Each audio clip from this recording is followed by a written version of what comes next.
For enterprise organizations, managing all your food needs is a tall order.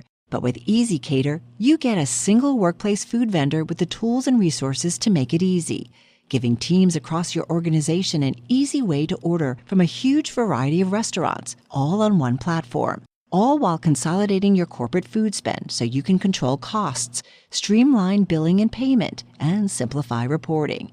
Easy Cater, your business tool for food.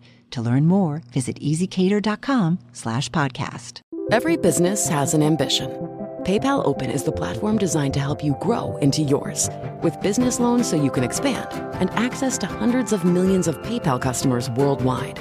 And your customers can pay all the ways they want with PayPal, Venmo, Pay Later, and all major cards, so you can focus on scaling up. When it's time to get growing, there's one platform for all business. PayPal Open. Grow today at paypalopen.com. Loans subject to approval in available locations. So, have you heard the story about the prescription plan with savings automatically built in? It's where a family of any size can feel confident the cost of their medication won't hold them back. Go to cmk.co/stories to learn how CVS Caremark helps members save just by being members. That's cmk.co/STORIES. Bloomberg Audio Studios. Podcasts, radio, news.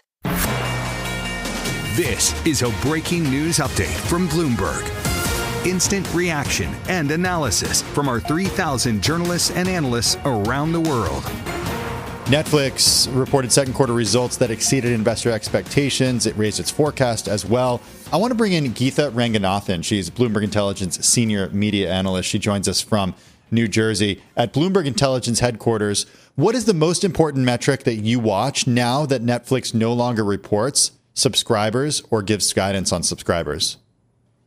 Yeah, the focus, Tim, has obviously changed from, the subscriber metrics and ARM, or average revenue per member, to broader financial metrics. So really the two most, I think, important numbers that everybody looks for right now is revenue growth and operating margin. And as you rightly pointed out, the 2Q numbers, Netflix surpassed expectations, or they exceeded guidance on both those accounts.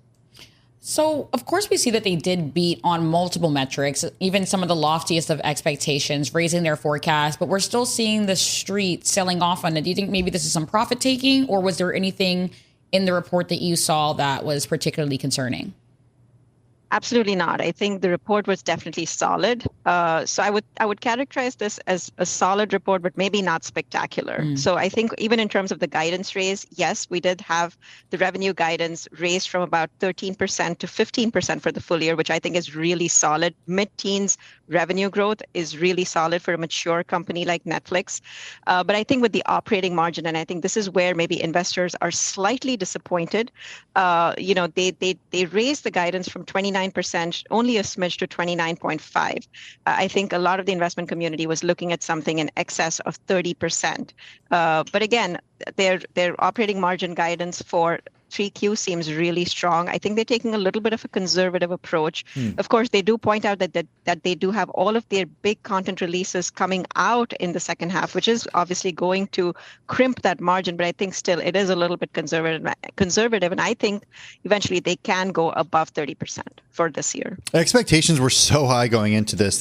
I was shocked when I looked this morning that Netflix's market cap is up to $542 billion. It's up 43% this year. The value has pretty much doubled over the last year. It's pretty remarkable that even though expectations were so high, they were still able to beat and raise. Oh, absolutely. I mean, and remember, Tim, they have set not just expectations for this quarter or this year, they have expectations going out till 2030.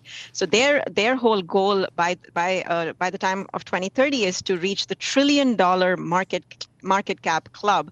And they have so many other different metrics. They want to cross the 410 million subscriber mark. Right now, they're somewhere right above 300 million. They want to get an operating margin of somewhere around 38 to close to almost 40%. They want to double revenue. And then most importantly, they want to get their advertising business really growing at 9 billion. So, there are multiple metrics. There are multiple catalysts. 2024 obviously was the biggest year in terms of subscriber numbers They gained something like over 40 million new subscribers. This year is all about price increases. We already saw them take those price increases. And then next year is all about building their advertising business. So they do have multiple catalysts, through 2025, through 2026. I think the street is going to start to wonder what happens after that. And so we do need some strategic direction from them, sooner rather than later. Geetha, I remember back when Netflix used to be options to get DVDs. Do you remember that, Tim? I used to go and actually go get a DVD. Then there weren't any commercials at the time. Really? You did that? I did. Like, I'm old enough to do that. Hey, I can hang with the big dogs too. Okay. Okay. But we used to be able to have DVDs. Then there was no commercials. Now we're seeing commercials. We're seeing a lot of these competitors coming out and doing the ad tier version as well. How is Netflix settling in this entire thing? Are they still the front runner here, or do we see the likes of Peacock and Disney Plus and all these other streaming services coming in to compete? So they are definitely not the front runner, Nora. So they might have won the streaming wars, the streaming subscription wars, but they're definitely a late entrant to the whole advertising party. I would say the front runner there in terms of streaming ad dollars is definitely Disney. They have an absolutely fantastic business. They have Hulu, they have Disney Plus, they have all of their ad infrastructure up and running from their linear TV business. So Netflix definitely late to the game, but I think they can still make a dent here because we're seeing a whole huge shift, an industry-wide shift away from linear TV, which used to be about a $55-60 billion industry, to what is called connected TV digital advertising. And Netflix is kind of putting everything in place. So they're making sure that they have the right type of content, because this type of on-demand content doesn't necessarily really play well to advertising. You really need to have more of a live event or a sports type of content where you have, a huge audience tuning in at the same time to really appeal to advertisers. And they're making, they're definitely making those investments. So we know that they went after WWE, they're going after NFL. There's more and more live programming that they're adding every day. And then, of course, it is building on the tech side, right? They need all of the ad inventory capability. They just recently partnered with Yahoo. They set up their own proprietary ad tech platform. So they're, kind of getting all the infrastructure, all the plumbing in place for the ad business to take off in a pretty big way. And even this year, they expect it to double from last year. And while they didn't give any numbers, we think that even this year it will approach about $2.5 to $3 billion in revenue, which is pretty significant considering that, they just introduced advertising about 2 years ago. Geetha, what is international programming looking like? Very strong. I mean, quarter after quarter, we see, some of their biggest titles being non-English titles. I mean, the greatest example, of course, is Squid Game, which is their biggest title ever in the history of Netflix. And they have multiple, titles that they highlighted in their investor newsletter for the second quarter. I mean, whether it was Extraterritorial, which is a German movie, so many, there was a big animation series from Korea, multiple series across the globe playing really, really well and scoring on par or even better with the English titles. So, this has been a really good strategy for them, localizing a lot of the content, going after international content in all of the different territories. And that really helps drive subscriber numbers as well. 70% of Netflix's subscriber base is outside the United States. Geetha, since it's your job to know what Netflix has, can you just sit at work all day, watch Netflix? I wish I could, Tim. All right. Well, it sounds like you know what you're doing. So you're doing something right. And we really appreciate you joining us on Netflix Earnings Day. It's always great to have you on the program. Geetha Ranganathan, she's Bloomberg Intelligence Senior Media Analyst, joining us on Netflix. Check out her research. It's going to be updated soon if it's not already. It's on the Bloomberg terminal. We are seeing shares of Netflix actually move lower in the after hours after an initial bounce higher. The company did report results that exceeded investor expectations in every major metric. Revenue growing to $11.1 billion, earnings jumping to $7.19 per share. The company also raised its forecast for full year sales and profit margins. It expects to generate up to $45.2 billion in sales and have an operating margin of 29.5%. Let's bring in Mark Douglas. He's CEO of the publicly traded advertising and marketing company Mountain, ticker MNTN. He joins us from Miami. Mark, always good to check in with you. I want to focus specifically with you on the ad-supported element of this. I was telling Nora earlier, I'm old enough to remember when Netflix said they would never do ads, they would never do live content, they would never do news, they would never do sports. Now they do all of those things, And more. Is the ads business working? I think the ad business is off to a start. It can grow so much bigger. And, it's obviously growing. I think they're saying that they expect a lot more growth. But it's also in a competitive space. They're competing with Disney, with Peacock, with Paramount, Warner Brothers. And, those big spenders, those big brands, they don't really increase their budget. So if you want to come into that space, you have to take market share from someone else. Netflix is, what I would expect over time is that whatever percentage of viewership they have is what percentage of the ad market they can get. So they have a lot of room to grow. It is working, but it's still relatively small compared to where it can be. I find it really interesting. We were discussing how people are willing to pay for these subscriptions, even if they do contain ads. I can literally remember when you would watch Netflix all the way through, no gaps at all. But it seems as though this is a really thriving part of their business here. Yeah. Well, I mean, why did they add the ads? Because their customers wanted a lower price point. And so it's a simple trade-off. We'll give you the lower price point if you'll let advertisers pay for part of your subscription. That's effectively what's happening. And so the customer's getting what they want, and Netflix is getting the revenue they need, in order to make that possible. So it is a win-win. I'm not sure everyone that gets ads thinks it's a win, but it's certainly a win that they don't have to pay as much to get the content. So I'm looking at the different plans and pricing for Netflix here in the US. There's the standard with ads, there's standard, there's premium. So it starts at $7.99 a month. You can go for premium up to $25 a month. Again, this is here in the US. There are different intricacies to this because you can pay for extra members and the like. Netflix has gotten really good at, as my brother likes to remind our entire family, understanding if you're sharing an account, and now everybody kind of needs their own accounts. Is there, from the perspective of actual growth here in a saturated market in the US, is there a concern, or is this by design, that if Netflix raises the premium price, then there will be a small portion of the folks who don't want to pay $25 a month or whatever, and instead they'll drop down to that ad-supported model? Is that the strategy? I think worldwide, Netflix, maybe last quarter, the quarter before, essentially, the last time they were reporting subscriber numbers, they said the number one, kind of tier that people were buying was the ad-supported tier. I think it was as much as half of all new subscribers.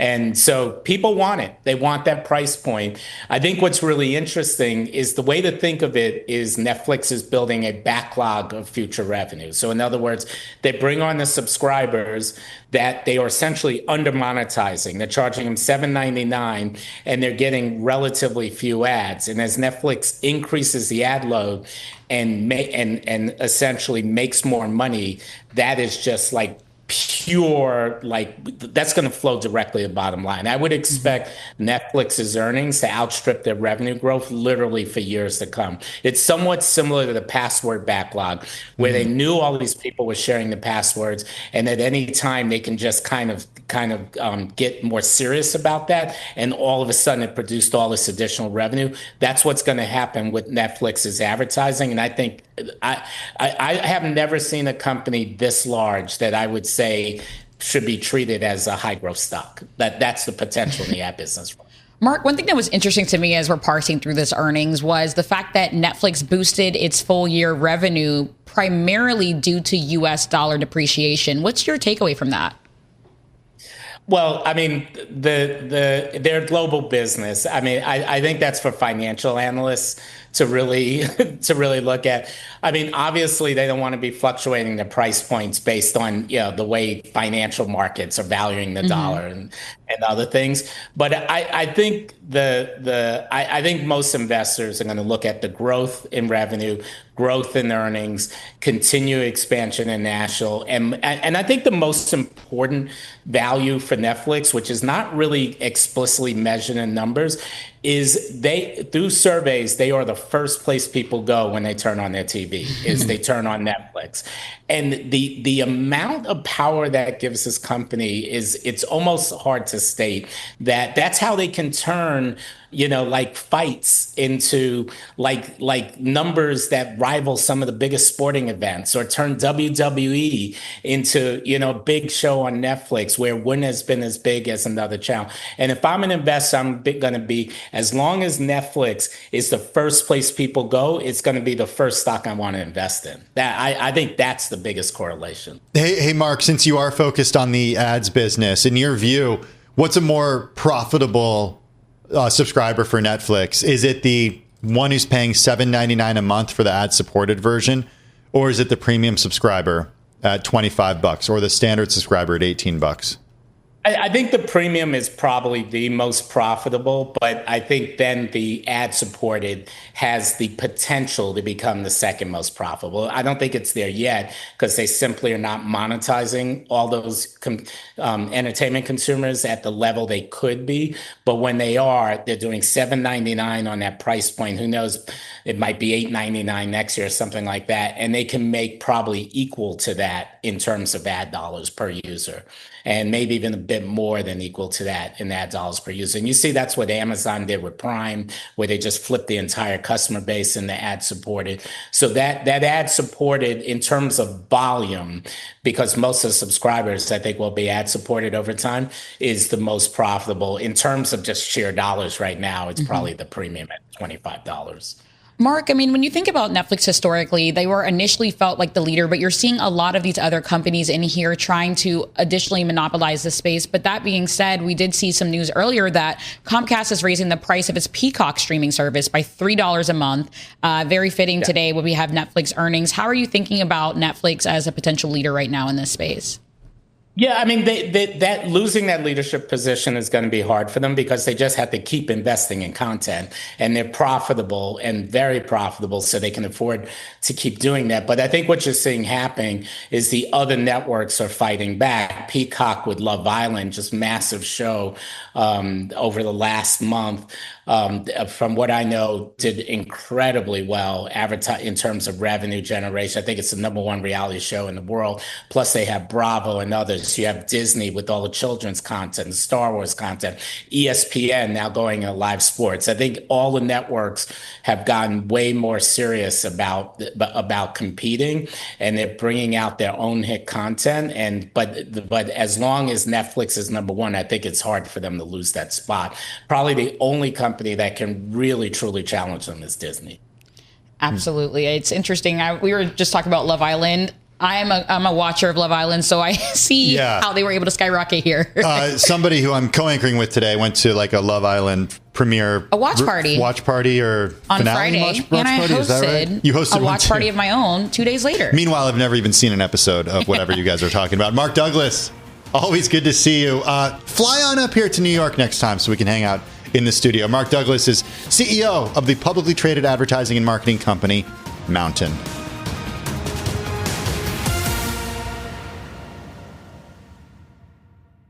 For enterprise organizations, managing all your food needs is a tall order. But with EasyCater, you get a single workplace food vendor with the tools and resources to make it easy, giving teams across your organization an easy way to order from a huge variety of restaurants, all on one platform. All while consolidating your corporate food spend so you can control costs, streamline billing and payment, and simplify reporting.